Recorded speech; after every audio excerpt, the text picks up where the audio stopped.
ఛానలుకి స్వాగతం. అతి త్వరలో మనం 2025వ సంవత్సరంలోకి అడుగు పెట్టబోతున్నాం. ఈ 2025వ సంవత్సరంలో కన్యా రాశి వారి యొక్క గోచార ఫలితాలు చూస్తే కనుక సుఖపడే రోజులు వచ్చేశాయనే చెప్పుకోవాలి. అద్భుతాలు సృష్టించబోతున్నారు.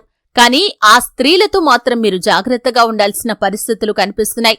అయితే కన్యా రాశి వారి యొక్క జీవితం ఈ యొక్క 2025వ సంవత్సరంలో ఏ విధంగా ఉంటుంది, ఎటువంటి అద్భుతాలు వారు సృష్టించబోతున్నారు, ఏ విధంగా వారి యొక్క జీవితంలో సుఖ సంతోషాలు కలగబోతున్నాయి, ఈ పూర్తి వివరాలు అన్నీ కూడా ఈ రోజు ఈ వీడియోలో వివరంగా తెలుసుకుందాం. వీడియోలోకి వెళ్లే ముందు మా చిన్న రిక్వెస్ట్ ఏంటంటే, ఇదివరకు మా ఛానల్ని మీరు సబ్స్క్రైబ్ చేసుకోనట్లయితే సబ్స్క్రైబ్ చేసుకోండి.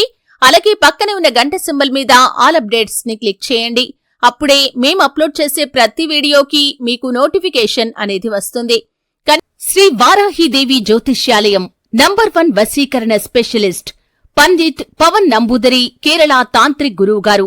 విద్య, ఉద్యోగం, వ్యాపారం, పెళ్లి, ఆరోగ్యం, నాగదోషం, సంతానం, రాజకీయం, వామాచార దోషం, భార్యాభర్తల మధ్య గొడవలు, అత్తాకోడళ్ల మధ్య గొడవలు, ప్రేమించి మోసపోవటం, స్త్రీ పురుషుల వశీకరణం, ధనం నిలబడలేకపోవటం, మీ ఇటువంటి ఏ సమస్యలకైనా 24 గంటల్లో పరిష్కారం లభించును.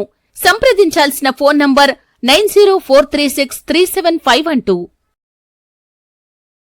అనుభవిస్తూ వస్తున్నా సరే 2025వ సంవత్సరంలో మాత్రం గ్రహస్థితిలో మార్పులు వీరికి అద్భుతమైన ఫలితాలను ఇవ్వబోతున్నాయి. చేపట్టిన ప్రతి పనిని కూడా దిగ్విజయంగా పూర్తి చేయగలుగుతారు. అంతకు ముందు అతి కష్టం మీద కూడా సాధించలేని విజయాలు ఈ సమయంలో అతి సులువుగా సాధించగలుగుతారు. ఇదివరకు మీ యొక్క జీవితంలో ఎటువంటి దుఃఖాలు, బాధలైతే ఉన్నాయో వాటన్నింటి నుండి కూడా ఆ భగవంతుడు మీకు విముక్తిని ప్రసాదించబోతున్నాడు.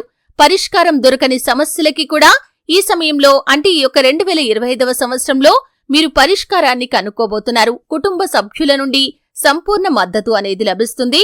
అలాగే చాలా కాలంగా మీరు ఎదురు చూస్తున్న ఫలితాలు కూడా మీకు దక్కబోతున్నాయి. వివాహం కాని వారికి చక్కటి సంబంధం వస్తుంది.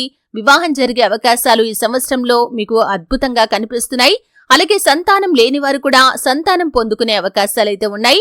మీ యొక్క జీవితంలో సుఖ సంతోషాలు వెల్లివిరుస్తాయనే చెప్పుకోవాలి. ఆర్థికంగా పురోగతి సాధించడానికి మీరు అద్భుతమైన అవకాశాలు పొందుకోబోతున్నారు. అలాగే ఉద్యోగంలో మార్పును ఆశిస్తున్న వారికి మార్పు దొరుకుతుంది.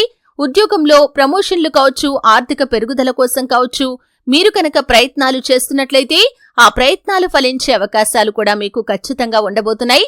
ఆదాయ మార్గాలు కూడా పెరగబోతున్నాయి. ఇదివరకు మీరు చేసిన ప్రయత్నాలకు ఫలితం ఈ సమయంలో మీకు దక్కబోతుంది. ఇదివరకు ఆదాయ మార్గాలు పెరగటానికి మీరు కనుక ప్రయత్నాలు చేసి రిజల్ట్ కోసం ఎదురు చూస్తున్నట్లయితే కనుక ఆ యొక్క రిజల్ట్ అనేది 2025వ సంవత్సరంలో మీకు రాబోతుంది. అలాగే విదేశీ యానం కూడా లాభదాయకమైన ఫలితాలను ఇస్తుంది. చాలా కాలంగా విదేశాలకు వెళ్లాలి అనే మీ యొక్క కోరిక ఈ సంవత్సరంలో నెరవేరుతుంది. దానికి సంబంధించి పరిస్థితులు అన్నీ కూడా మీకు అనుకూలంగా మారుతాయి. డబ్బు సమకూరుతుంది. కుటుంబ సభ్యుల నుండి కూడా సంపూర్ణ మద్దతు అనేది లభిస్తుంది.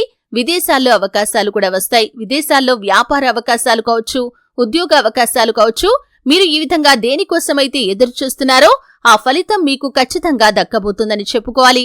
అలాగే కన్యా రాశి వారి యొక్క జాతకం ప్రకారం చూస్తే కనుక ఈ సంవత్సరంలో మీరు ఆర్థికంగా పురోగతి సాధించడం మాత్రమే కాదు, కుటుంబ జీవితంలో కానీ, వ్యాపార జీవితంలో కానీ, వృత్తి, ఉద్యోగం తదితర అంశాల్లో అద్భుతమైన ఫలితాలు చూస్తారు.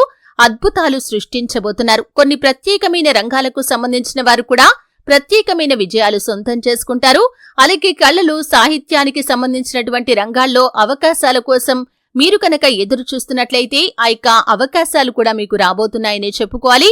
ఈ విధంగా మీరు 2025వ సంవత్సరంలో చాలా అద్భుతాలైతే మీ యొక్క జీవితంలో చూడబోతున్నారు. కానీ మీ యొక్క జీవితంలో కొంతమంది స్త్రీలు ఉన్నారు. అది మీ స్నేహితుల్లో కానీ, సన్నిహితుల్లో కానీ, బంధువుల్లో కానీ ఉంటారు. మీ యొక్క ఎదుగుదలను చూసి ఓర్వలేక ఎప్పుడూ కూడా మీపైన ఆరోపణలు చేయటం, అలాగే మీపైన నిందలు వేయటానికి ప్రయత్నం చేస్తూ ఉంటారు. అటువంటి స్త్రీలతో మాత్రం జాగ్రత్తగా ఉండాలి. అవసరమైతే వారిని దూరం పెట్టడానికి ప్రయత్నం చేయండి. ఎందుకంటే ఎప్పుడూ కూడా వారి వల్ల మీకు నష్టం తప్ప లాభం అనేది ఉండదు. బంధాలు కాపాడుకోవటం కోసం చాలా కాలంగా మీరు రాజీ పడుతూ వస్తున్నారు. అటువంటి స్త్రీలతో ఎప్పటికైనా కూడా మీకు ప్రమాదమే. కాబట్టి వారి విషయంలో తగిన జాగ్రత్తలైతే ఖచ్చితంగా తీసుకోవాలి. శివారాధన చేసుకోండి. అలాగే సుబ్రహ్మణ్యేశ్వర స్వామిని ఆరాధించండి. మీ శక్తి మేరకు దాన ధర్మాలు చేయండి. గోమాతను సేవించండి. సకల శుభాలు మీకు కలుగుతాయి. చూశారు కదండి, వీడియో నచ్చితే ఖచ్చితంగా లైక్ చేయండి. మరిన్ని మంచి మంచి వీడియోల కోసం ఇప్పుడే మా ఛానల్ని సబ్స్క్రైబ్ చేసుకోండి.